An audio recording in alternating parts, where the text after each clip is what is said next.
Oke, semangat pagi anak-anak. Salam sejahtera.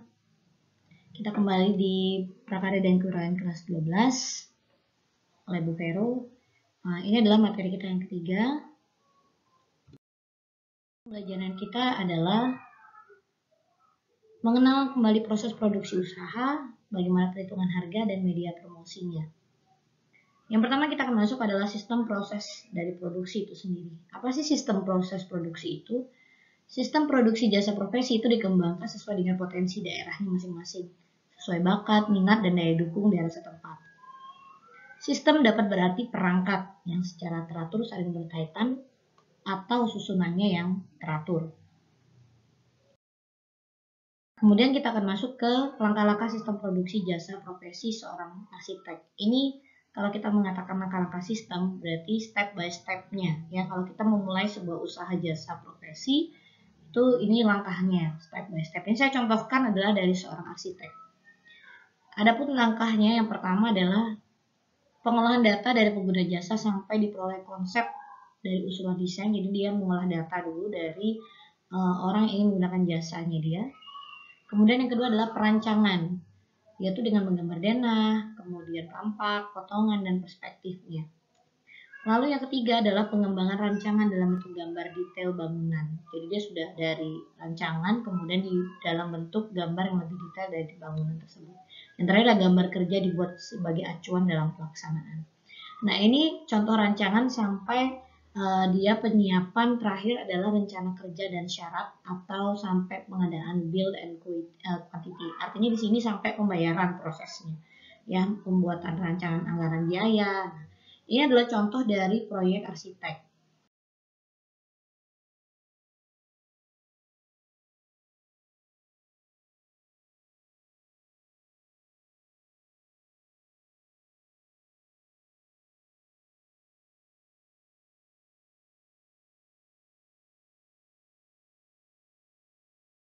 Ya. Bagaimana sih perhitungan harga jual usaha jasa? Harga jual produk barang sedikit berbeda dengan harga jual yang berupa jasa. Pada jual barang, kita menghitung biaya produksi itu berdasarkan alat dan bahan yang dipakai untuk membuat sebuah barang, lalu menentukan berapa persen profit yang akan diambil.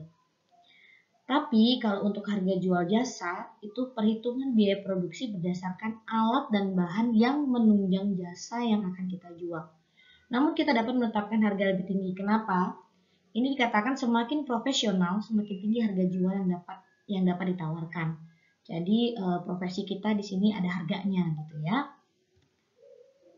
Contohnya ini pada jasa arsitek yang tadi langkah-langkah arsitek seperti yang sudah dipaparkan di depan, itu kisaran biaya desainnya saja untuk jasa dihitungnya adalah per meter perseginya, sekitar harga 100.000 hingga 1 juta rupiah per meternya.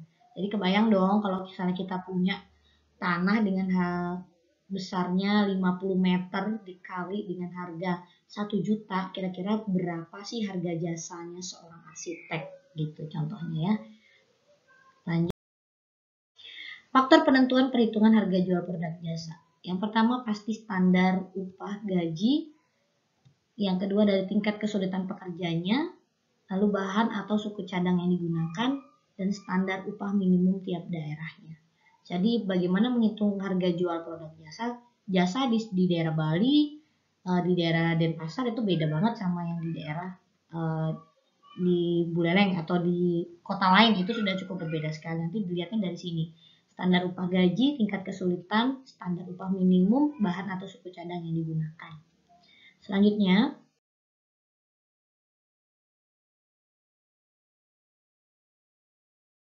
sekarang kita akan masuk ke media promosinya. Promosi itu apa? Promosi adalah suatu kegiatan komunikasi bidang pemasaran yang dilakukan oleh produsen kepada konsumen. Untuk apa? Untuk menyebarkan informasinya. Lalu mempengaruhi, dan terakhir adalah mengingatkan pasar sasaran. Ya, jadi di sini kita setelah kita punya langkah, setelah kita punya produk, kita masuk ke media promosinya. Atas produk yang ditawarkan guna mendorong konsumen untuk melakukan pembelian ulang dan mencoba produk baru,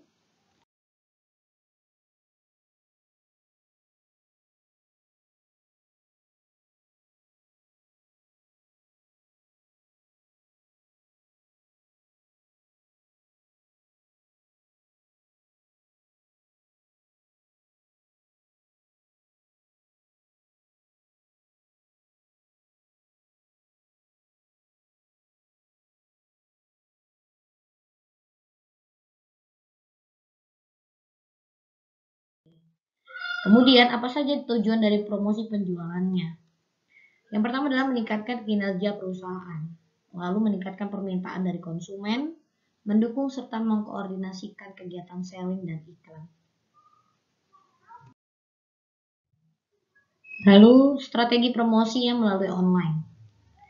Ketika kita melakukan promosi melalui online, kita bisa menggunakan website.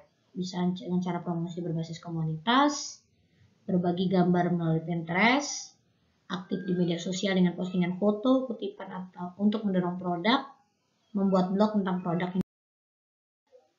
Lalu media promosi usahanya seperti apa? Kalau tadi kan bagaimana dengan sistem online, ini bagaimana dengan media promosinya? Yang pertama pasti dengan iklan pada media cetak, contohnya adalah menggunakan flyer, brosur, katalog, dan poster. Lalu iklan media elektronik dalam bentuk televisi, radio, dan internet. Di sini dikatakan media promosi itu dengan tujuan seperti tadi adalah memberi daya tarik melalui gambar, diam, teks, dan suara.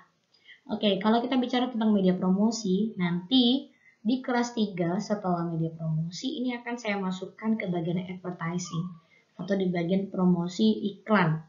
Ya, jadi nanti setelah ini akan ada project sampai final project, yaitu kalian akan membuatkan bentuk-bentuk iklan promosi dari salah satu jasa yang kita akan gunakan, begitu ya.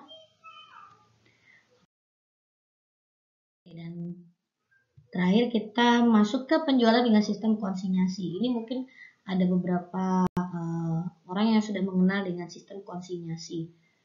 Penjualan dengan sistem konsinyasi adalah penjualan dengan cara menitipkan produk kepada pihak lain untuk dijualkan dengan harga jual dan persyaratan sesuai dengan perjanjian pemilik modal dan penjual. Perjanjian konsinyasi berisi mengenai hak dan kewajiban kedua belah pihak.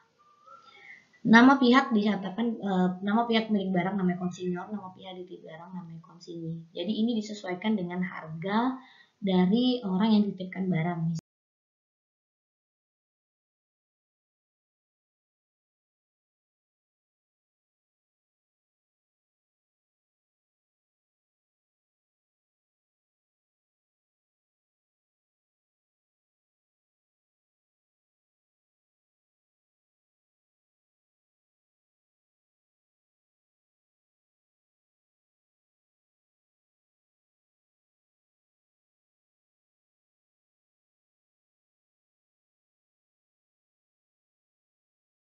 Terima kasih dan salam sejahtera. Sampai ketemu lagi minggu depan.